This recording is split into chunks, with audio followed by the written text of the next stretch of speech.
brought to you by Candid. Redness, irritation, sweat rash और fungal infection जैसे 4 skin problems का एक expert solution. अब रहो अनस्टॉपेबल कैंडिड डस्टिंग पाउडर के साथ। डॉक्टर्स का सुझाया नंबर 1 ब्रांड। एक बच्ची मध्य प्रदेश के सतना में घर से स्कूल जाने के लिए निकलती है, नहीं लौटती। उसकी गुमशुदगी की एफआईआर दर्ज कर ली जाती है। कुछ रोज़ बाद उज्जैन से खबर आती है कि एक बच्ची खून से लथपथ कई किलोमीटर तक चलती रही।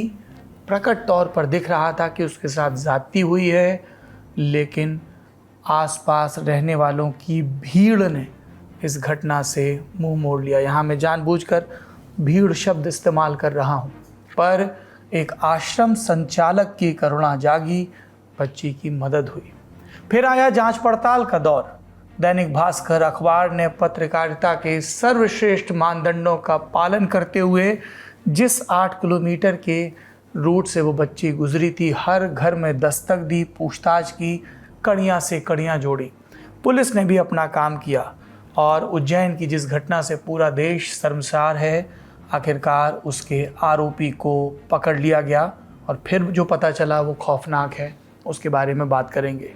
एक भीड़ और है जो मणिपुर में सक्रिय है और इस दफ़ा उसने धावा बोला मणिपुर के मुख्यमंत्री एन बीरेन सिंह के आवास पर। उस पर भी बात करेंगे। एक भीड़ है जो कर्नाटक और तमिलनाडु में आमादा है आंदोलन पर। मसला कावेरी जल के विवाद का है, जिसके बारे में हम पिछले 4 दशक से तो खुद ही जागृत रूप में सुन रहे हैं। इस पर लेटेस्ट अपडेट क्या है ये भी जानेंगे। नमस्कार, सौरभ द्विवेदी नाम है हमारा और आप ये सब देख रहे हैं, सुन रहे हैं लल्लन टॉप शो में। रविवार को मैं सड़क के पास बैठी थी। एक अनजान आदमी पास आया, मेरा मुंह दबाया, फिर गला दबा दिया, मेरी कुर्ती फाड़ दी, मेरे साथ गलत काम किया। मेरे शरीर के निचले अंगों से खून निकलने लगा। मैं चिल्लाई तो उसने मेरा मुंह फिर से दबा दिया। इसके बाद वो भाग गया। मैं बेहोश हो गई। सुबह हुई तो होश आया। मैं पाँव मंदिर के पास बड़नगर रोड पर जा रही थी। आसपास के लोगों ने फिर मुझे कपड़े दिए और पुलिस को बुलाया। ये वो लड़की बोल रही थी जिसका वीडियो हमने देखा था, वायरल हुआ था। 25 सितंबर को सीसीटीवी कैमरे में कैद हुए वीडियो में देश ने मदद मांगती लड़की को देखा, समाज के एक बेशरम हिस्से को देखा जिसने इस लड़की की, इस बच्ची की मदद नहीं की।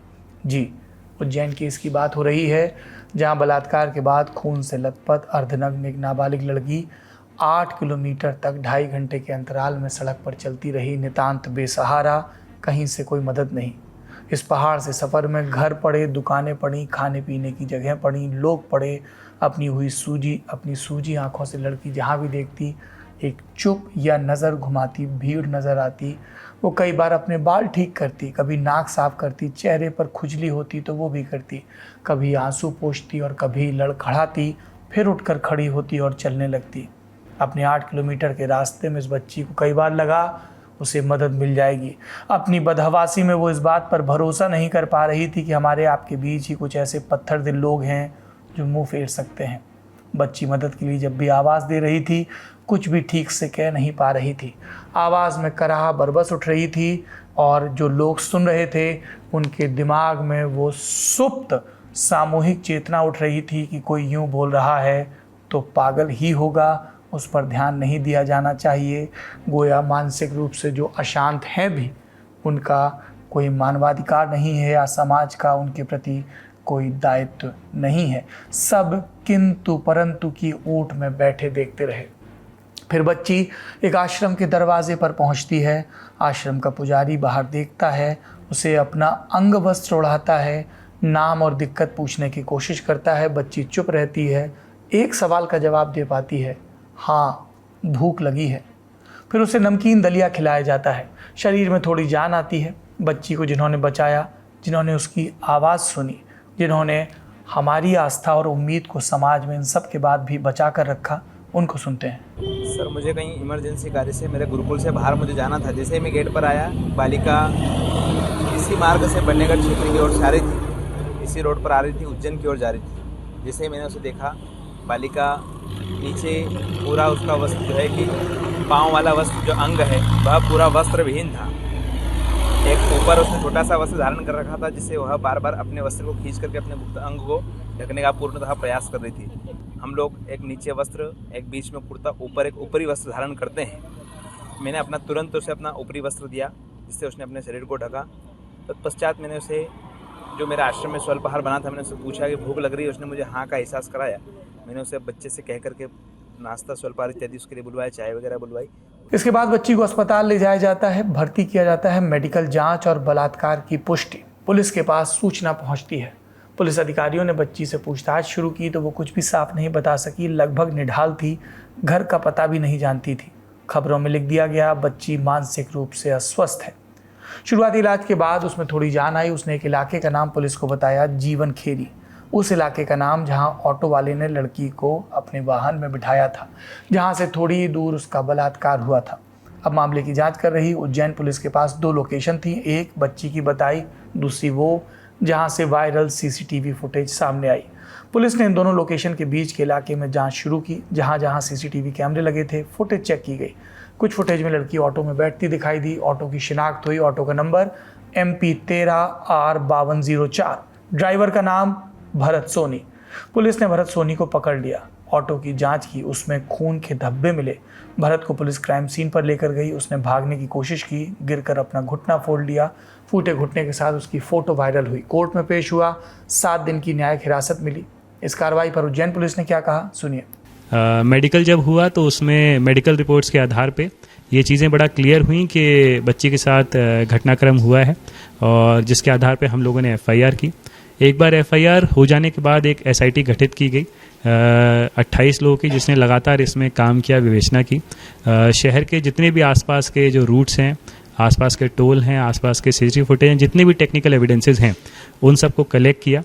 उसके बेसिस पे हम लोग इस कंक्लूजन पे पहुंचे कि 25 तारीख को जो बच्ची हमको मिली, उससे पहले का जो भी घटनाक्रम हुआ है उसको हम लोग काफ़ी असर्टेन कर पाए। इसमें पहुंचने के बाद और घटना के बाद खासकर जो फुटेजेस वगैरह वायरल हुए हैं, उसमें खासकर कुछ चीज़ें ये बताई जा रही हैं कि यहाँ किसी ने उसकी कोई मदद नहीं करी है।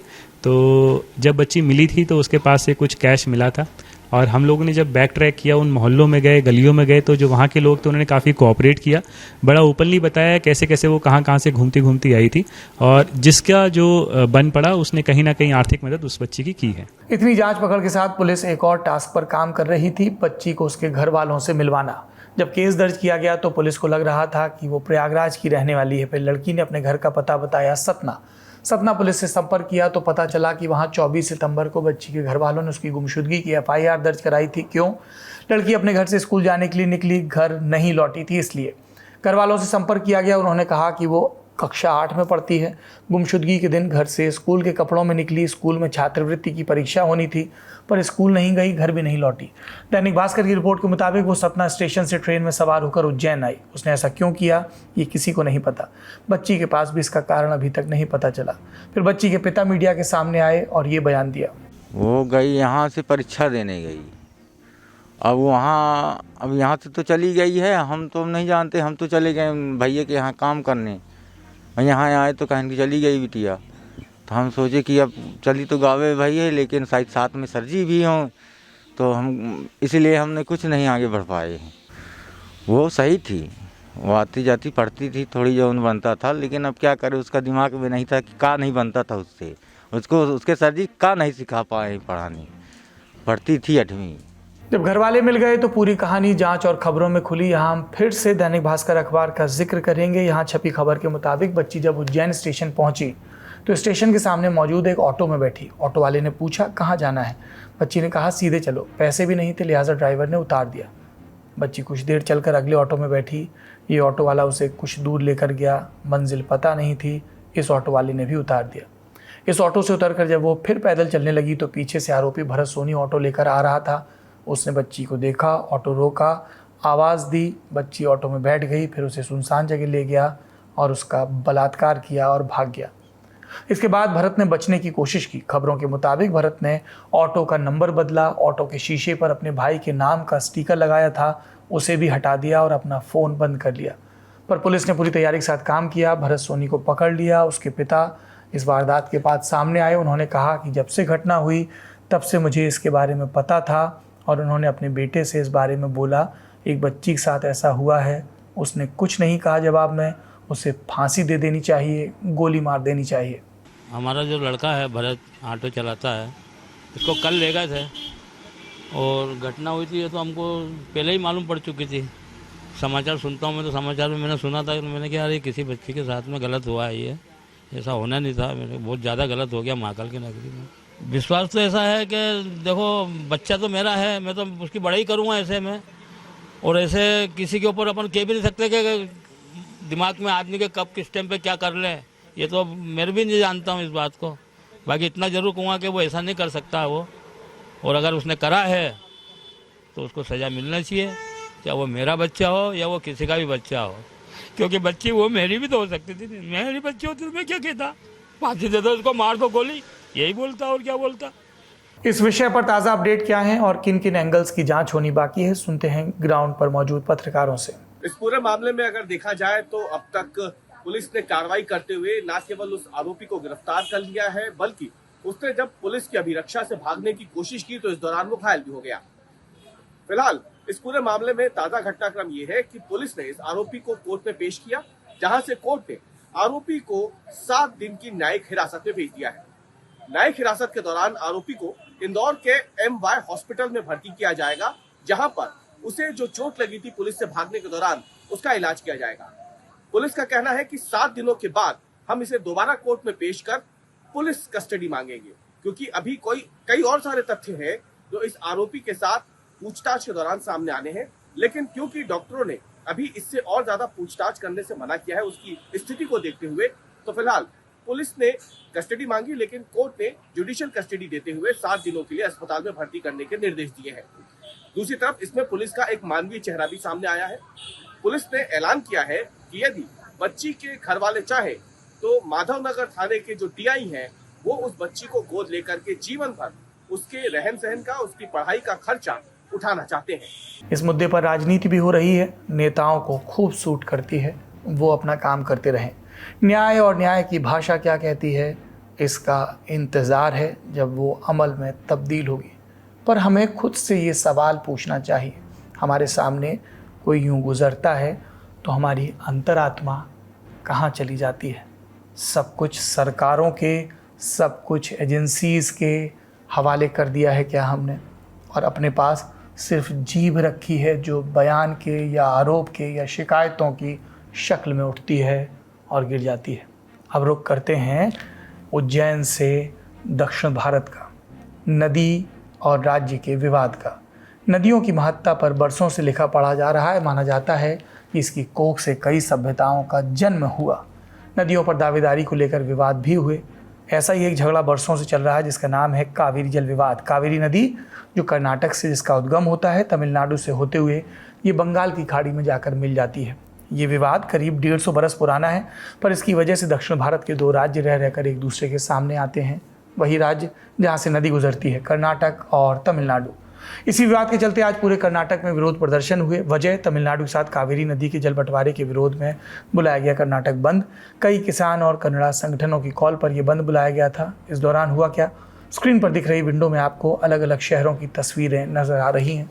कहीं रेल की पटरियों पर धरना, कहीं पुलिस प्रदर्शनकारियों को हिरासत में लेती दिख रही है। राज्य भर में दुकानें, मॉल और अन्य व्यावसायिक प्रतिष्ठान बंद रहे। कई जिलों में धारा 144 ट्रांसपोर्ट सुविधाएं बाधित। ये तस्वीर देखिए बेंगलुरु एयरपोर्ट से।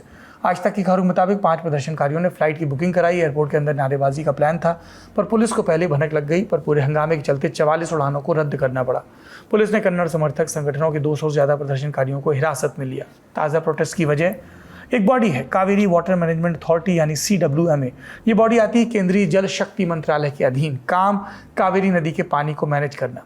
इस बॉडी ने बीते दिनों एक आदेश दिया कि कर्नाटक 15 दिनों तक तमिलनाडु को हर दिन 5000 क्यूसेक पानी रिलीज करेगा। 1 क्यूसेक यानी 1 क्यूबिक फुट प्रति सेकेंड, उर्फ 28.3 लीटर पानी प्रति सेकेंड। यानी ऑर्डर ये आया कि कर्नाटक तमिलनाडु के लिए रोज 1,41,000 लीटर पानी छोड़ेगा। कर्नाटक के किसान संगठन और विपक्षी पार्टियां इसी फैसले का विरोध कर रही हैं। अब समझते हैं कि विवाद का उत्स क्या है। कावेरी के बेसिन में कर्नाटक का 32,000 वर्ग किलोमीटर और तमिलनाडु का 44,000 वर्ग किलोमीटर इलाका शामिल है। यानी इन दोनों ही राज्यों को सिंचाई के लिए कावेरी का पानी चाहिए और दोनों इसी वजह से लड़ते हैं।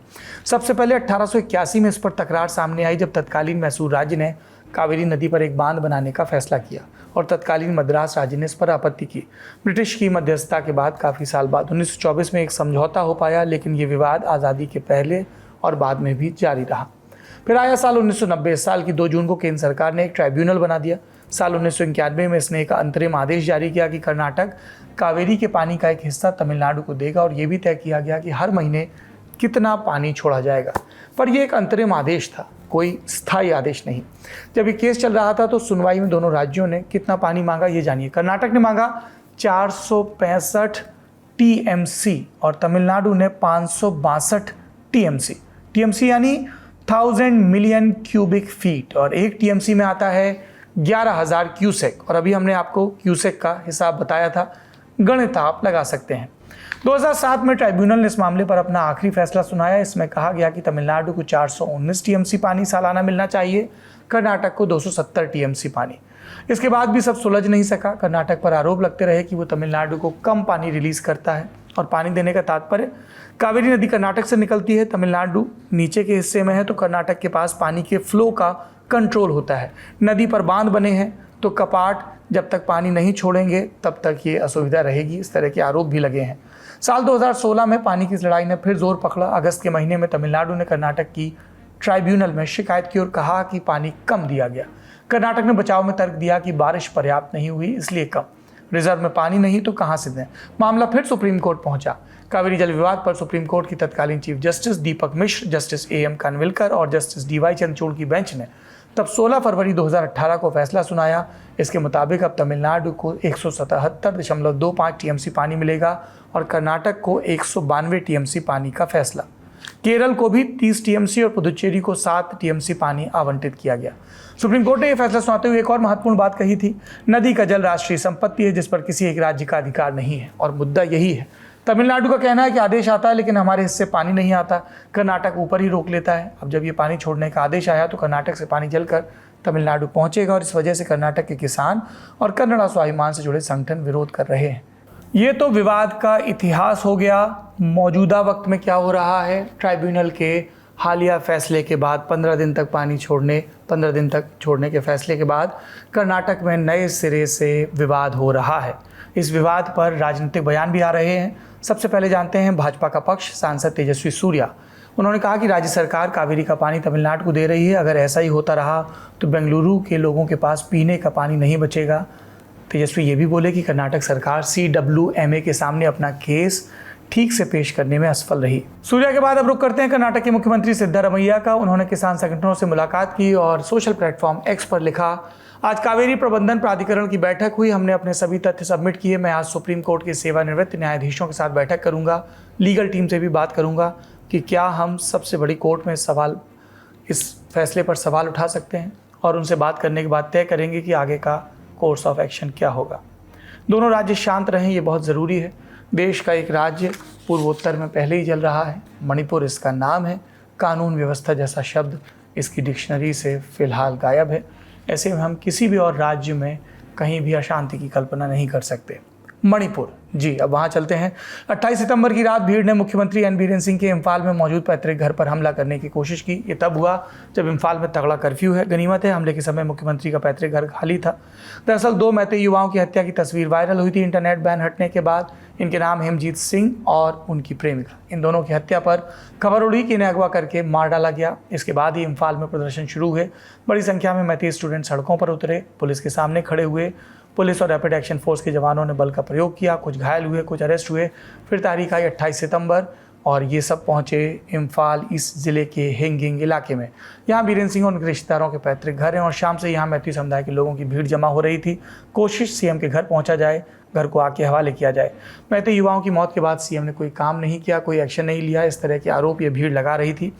मौके पर मौजूद सूत्रों के मुताबिक मैती युवा जुटकर जैसे ही सीएम के घर की ओर बढ़ने लगे, पुलिस ने आंसू गैस की फायरिंग की, रबर बुलेट चलाए, पीछे पुश करना शुरू किया। कुछ घंटे गतिरोध के बाद भीड़ वापस गई। इससे पहले 27 सितंबर को मैती बहुल थोबल के इलाके में भी भीड़ ने हिंसा की थी, पत्थरबाजी की थी और पुलिस बैरिकेड तोड़ने की कोशिश की थी, सफल नहीं हुए, लेकिन जिला भाजपा कार्यालय को आग लगाकर भीड़ चली गई। ध्यान रहे, ये सारी घटनाएं घाटी के इलाके में हो रही हैं जहां मैतेई समुदाय के लोग ज़्यादा हैं और अब मामला सुप्रीम कोर्ट में भी है। फिर से आते हैं 28 सितंबर के दिन। इस दिन कोर्ट ने आदेश जारी किया कि हर हाल में राज्य में मौजूद धार्मिक इमारतों का ख्याल रखा जाए, रक्षा की जाए। राज्य में हिंसा के दौरान 386 धार्मिक इमारतों में अब तक आग लगाई गई, जिसमें 254 चर्च और 132 मंदिर हैं। ये रिपोर्ट राज्य के अधिकारियों ने सुप्रीम कोर्ट की कमेटी के सामने 8 सितंबर को रखी थी और इस पर आदेश आया है और शिनाख्त करके इमारतों को और उनकी सुरक्षा करने का निर्देश दिया गया है। एक और खबर है एक पुलिस वाले की तैनाती की। इसका नाम राकेश बलवल, मणिपुर काडर के 2012 बैच के आईपीएस अफसर। मणिपुर में आखिरी बार थे साल 2017 में, चूड़ा चांदपुर के एसपी थे, फिर डेपुटेशन पर चले गए जम्मू कश्मीर में, श्रीनगर के एसएसपी की कुर्सी पर बैठे और साल 2019 में एसएसपी बनने से पहले पुलवामा हमले की जांच करने वाली एनआईए टीम का भी हिस्सा रह चुके हैं। बहुत काबिल अफसर हैं, चर्चित अफसर हैं और अब उन्हें वापस मणिपुर भेजा गया है। काम होगा राज्य की एसआईटी द्वारा दर्ज की गई लगभग 6500 एफआईआर की जांच करना, शांति स्थापित करने में मदद करना। शांति एक उम्मीद है, ये उम्मीद हम भी रखते हैं। खबरों का सिलसिला यहीं रोकते हैं और आखिरी में भोपाल चलते हैं उम्मीद की बात करने। भोपाल में एक बच्ची है मुस्कान, उम्र 16 साल और उसके कुछ दोस्त हैं जो मौलाना आज़ाद इंस्टीट्यूट ऑफ टेक्नोलॉजी में पढ़ते हैं। इन्होंने मिलकर एक लाइब्रेरी बनाई, नाम रखा किताबी मस्ती। पता निर्माण भवन भोपाल के पीछे मौजूद झुग्गी बस्ती। एक टूटा सा ठिया पड़ा था, आसपास के इलाकों से सामान जुटाकर इसे ठीक किया गया, फिर किताबें आई, बच्चे आए और बन गया किताबी बातों का सिलसिला। आज के ललन टॉप शो में इतना ही। अपना और अपनों का ख्याल रखिए। शुभ रात्रि। दिल्ली में होने जा रहा है ललन टॉप का पहला सेहत अड्डा। तारीख है 6 अक्टूबर। अगर आप इस अड्डे में आना चाहते हैं, लाइव ऑडियंस का हिस्सा बनना चाहते हैं, डॉक्टरों से सवाल पूछना चाहते हैं, हम लोगों से संवाद करना चाहते हैं, क्विज में पार्टिसिपेट करना चाहते हैं या फिर आखिरी में हंसी के ठहाके स्टैंड अप कॉमेडी देखना चाहते हैं, तो फटाक से डिस्क्रिप्शन में दिए लिंक पर क्लिक करिए। I'll see you there.